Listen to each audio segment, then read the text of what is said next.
Can the YouTube fragrance community wake up and sniff some great niche juice that isn't released in 2018? Why do we always have to talk about the same stuff every day? Every same thing I see in my YouTube feed. Let's talk about brands like Parfum d'Empire. Let's talk about a fragrance that wasn't released this year, released in 2006, which is a great fragrance that just nobody's talking about.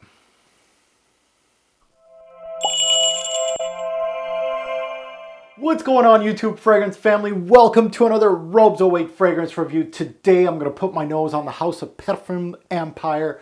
Highly underrated in our YouTube fragrance community. No one's talking about these fragrances. Parfum Empire is a great brand. And for a niche brand, actually pretty well priced. And this is their very smooth leather-based fragrance. And you guys know I love my leather-based fragrances. This one called Cuir Ottoman. So I can't wait to review it. Let's get into it. Cuir Ottoman hit the shelves in 2006. Bottle size is what you see here, 3.4 ounce. Concentrations eau de parfum.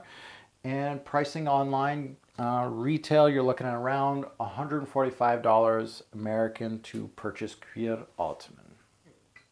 Now let's delve into the master parfumier, the nose behind this fragrance. It's not only the nose behind this fragrance, but it's the founder of the brand, Marc-Antoine Corticciato. That's a hard last name to pronounce, but Marc-Antoine, some great juice. Of course, this is not my only one from Parfum d'Empire. I can't wait to review Ambre Russe. And I know a lot of you that are watching this know about Ambre Russe.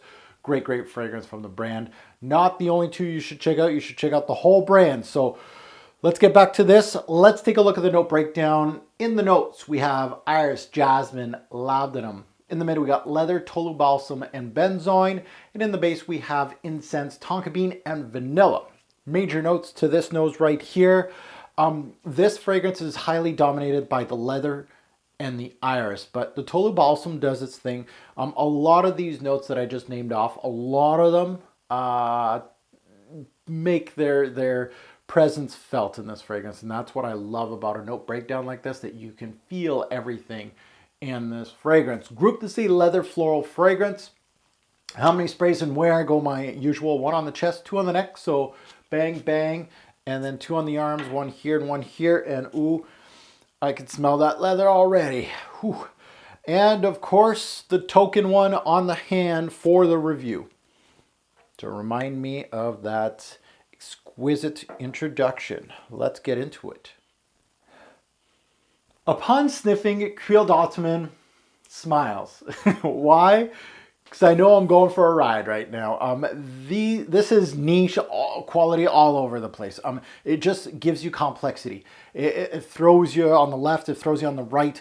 You don't really know where it's going to pull you, but altogether, it's a gorgeous ride. And Cuir Ottoman definitely does that for me. This scent is unmistakably a leather-based fragrance. You can't miss it. If you miss it in the introduction, I don't know where you are. Where's your nose? Because she's leathery. However, she's leathery and she does have a little bit of robustness in the introduction. I'm not going to lie. I'm going to talk a lot about how smooth this fragrance is, and she's smooth. And the leather in here is not suede-like.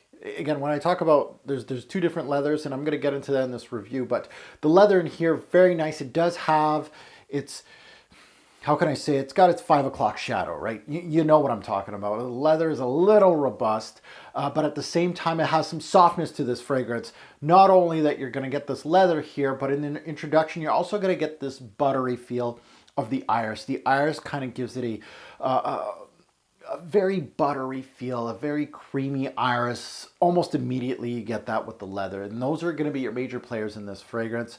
And of course, you're going to get quite a bit of balsamic qualities, which really makes this fragrance what it is. I think without those balsamic qualities, this fragrance wouldn't be as dark or as mysterious as I get from this fragrance. You get some smaller, intricate details too, like the nutty tonka in this fragrance, in the sweet benzoin, and the vanilla in here. So there's a lot going on in Cuir Ottoman. Now, the major players here are the leather and the iris. There's no mistake in that. Iris will be your X factor in this scent. It gives the scent its smoothness, its buttery aspect, and also the powdery aspect. You're going to get some powdery aspects here.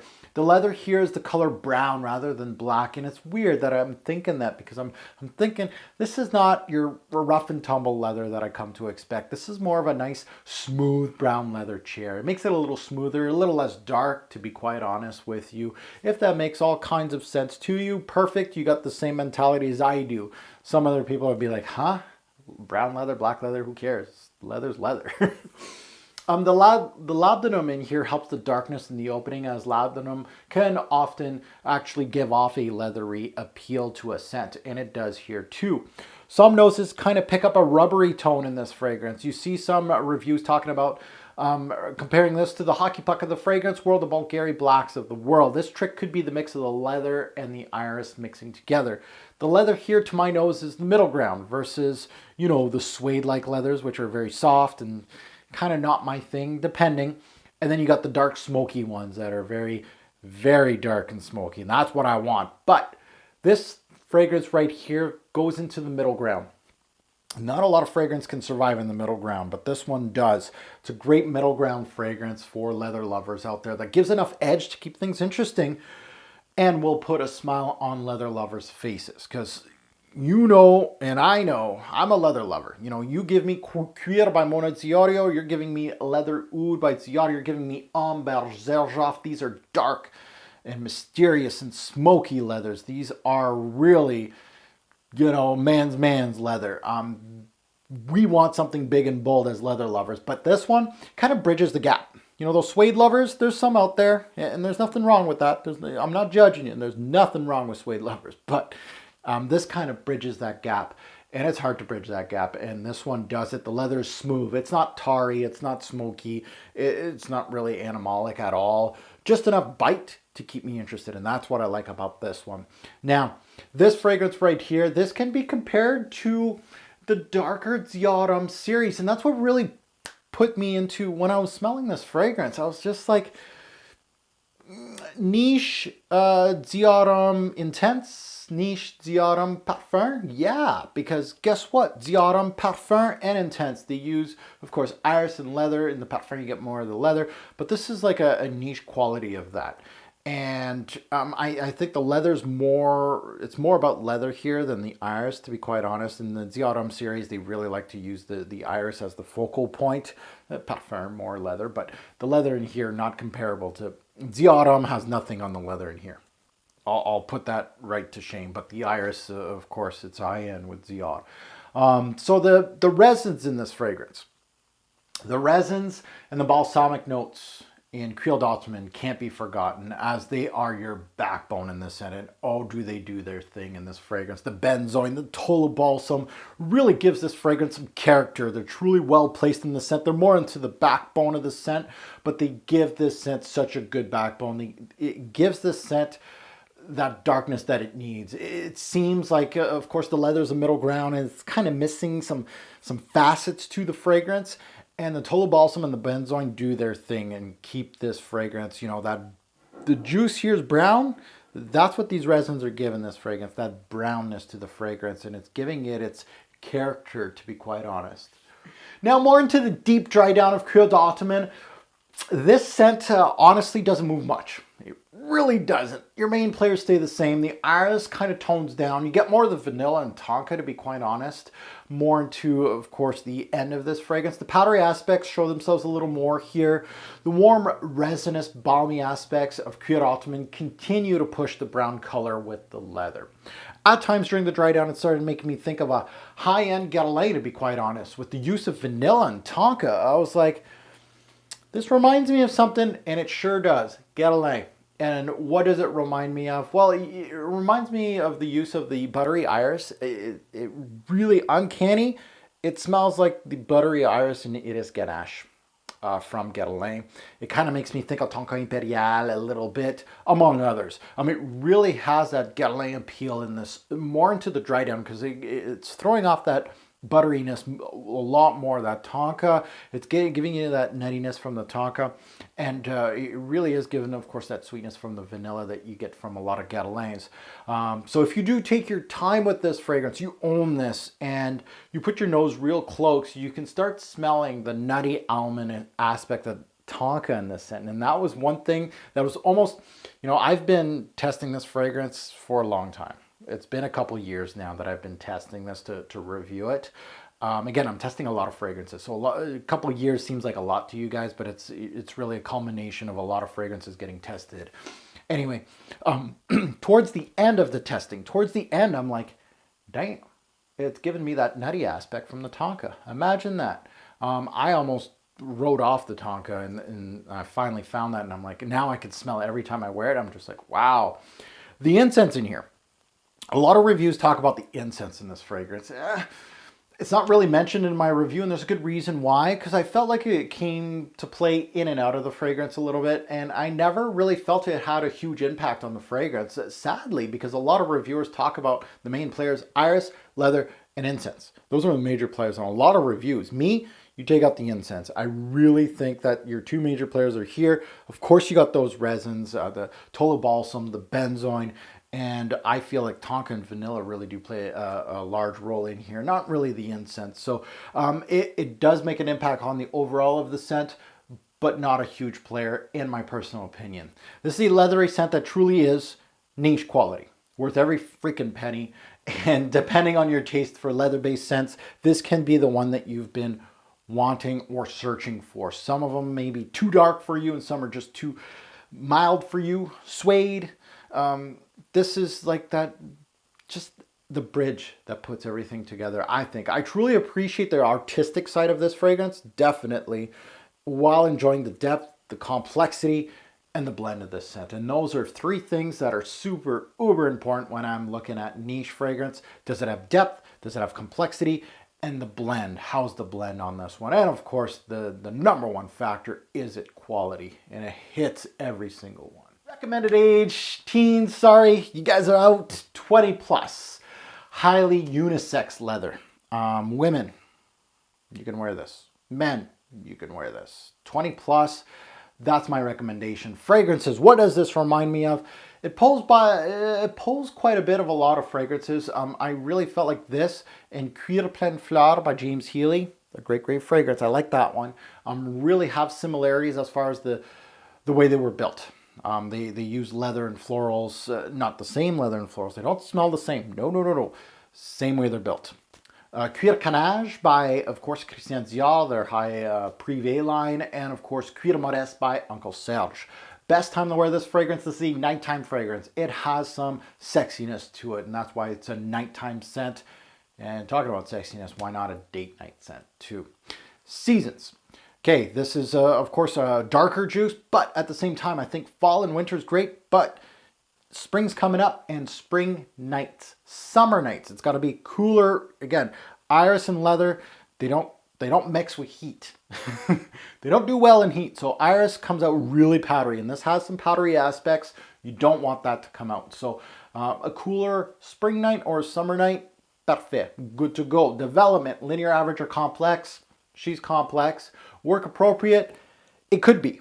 It doesn't have too much push to it. Good longevity, projection, closer to the skin. So if you're that kind of guy that wants to be a little more robust, or that girl, yeah, it could be. Signature scent, yeah, for the right person, I can see that. For most of us, no, this is more of a evening type scent or a special occasion because it's niche and high end.